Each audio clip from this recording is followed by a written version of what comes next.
तब से वो निरंतर किसानों की सेवा के लिए हमेशा कुछ न कुछ योजनाओं किसान भाइयों के लिए कर रहे हैं, जिसमें पहली बार इस तरह का कार्यक्रम जो पंचायतों में विकसित कृषि कल्याण विकसित कृषि अभियान चलाने का निर्णय लिया। पहले हमारी एक कार्यक्रम बिहार सरकार कृषि विभाग किया करती थी। जब से माननीय मुख्यमंत्री जी हमारे देश के बिहार के गद्दी पर बैठे तो उन्होंने इस तरह की योजना उन्होंने बनाई थी कि हम किसान भाइयों की उन्नत तकनीक हम प्रशिक्षण के माध्यम से देंगे, और उन्होंने लगातार इस तरह का कार्यक्रम राज्य स्तर, जिला स्तर और प्रखंड स्तर पर करते थे। बीच में उनकी समझ में आई कि ये क्या कार्यक्रम पंचायत तक जाना चाहिए, तो किसान चौपाल पंचायत तक लेके आए। लेकिन देश के कोई ऐसे कृषि मंत्री अभी नहीं पदभार ग्रहण किए थे कि सीधा संवाद कहा कि भारत के जितने वैज्ञानिक कृषि वैज्ञानिक हैं, हम चाहते हैं कि आप 11 महीने ही कार्यालय में बैठे और लैब में काम करें, और 1 महीना 2 सीजनों में 15-15 दिन आप क्या काम किए हैं किसान भाइयों के लिए, आप जान सीधा संवाद करें, वैज्ञानिक संवाद करें, उनकी समस्या को सुने। आपके पास निदान और तकनीक है तो तुरंत बताएं, और अगर निदान नहीं है तो आप उस फीडबैक में नोट करके लाएं, और मैं इस पर रिसर्च करूंगा, करवाऊंगा, और देश के किसान भाइयों को खेती बाड़ी करने में कहीं भी कठिनाई नहीं होनी चाहिए। मैं उसका कृषि मंत्री बना हूं। तो पहली बार आप देख रहे होंगे कि सीधा भारत सरकार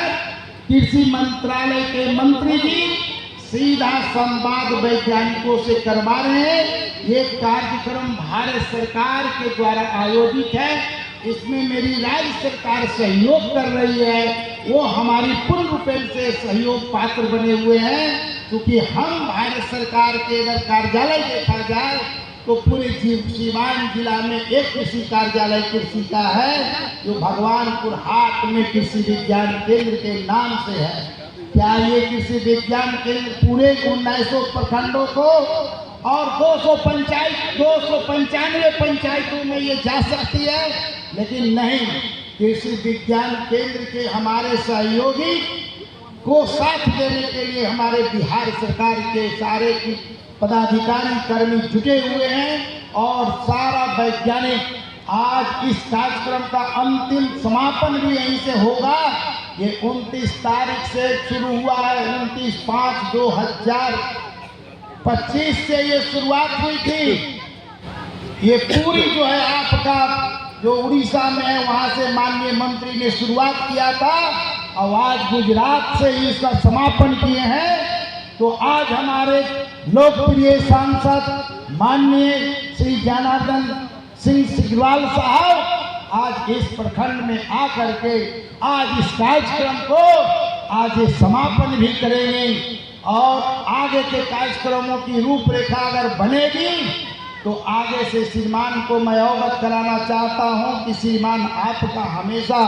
कृषि विज्ञान केंद्र के प्रति आपका श्रद्धेय काफी अभिरुचि लगा रहा है। पांडे साहब बीच में हम लोग से लगातार संपर्क में रहते हैं। हम आपके कार्यक्रम के लायक सोचते रहते हैं कि हम ऐसे कार्यक्रमों में श्रीमान का बुलाएं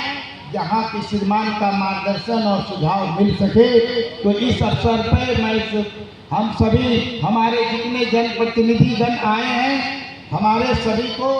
मैं आपको तहे दिल से मैं स्वागत करता हूं। जैसा कि माननीय मंत्री जी ने 3 चीज़ें बताई थी कि हम लोगों को कहना अनिवार्य है। श्रीमान को मैं बता दूं, माननीय सांसद महोदय को, कि श्रीमान मैं टीम बना करके मैं एक दिन में हमारे 3 3 पंचायतों को कुल मिलाकर के एक दिन में 9 पंचायतों को प्रत्येक प्रखंड में 4-4 मतलब 4 किया अगर कहा जाए तो 4 गुने 9 करिए तो 9 चौक 36 इस तरह का पंचायतों में मैंने जाने का काम किया। श्रीमान आज मेरा यहाँ समापन आज हो गया, तो इस तरह से मैं 135 पंचायतों में मैं मैलवा कुटनी गुड़नी जो हमको भी नहीं जानते थे,